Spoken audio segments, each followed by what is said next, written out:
Kwenye kipenga cha michezo, Arsenal imeungana na Chelsea, Liverpool na Manchester United katika mbio za kumsajili mshambuliaji wa Eintracht Frankfurt mwenye umri wa miaka 23 Hugo Ekitike kwa njia hiyo ambapo anahitajika.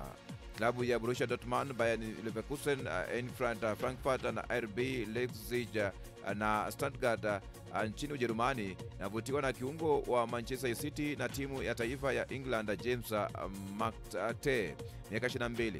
Liverpool iko tayari kumtoa winga wa Uskochi mwenye umri wa miaka 19 Ben Doaka kama sehemu ya mpango wa kumsajili beki wa Crystal Palace mwenye umri wa miaka 24 Mwingereza Mark Guehi.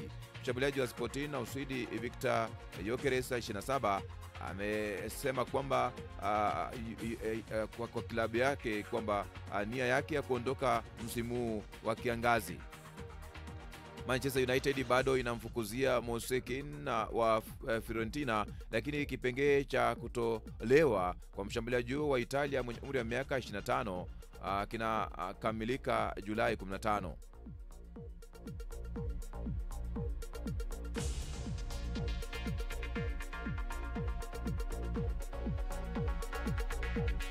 Na hicho ndicho kipenga cha michezo.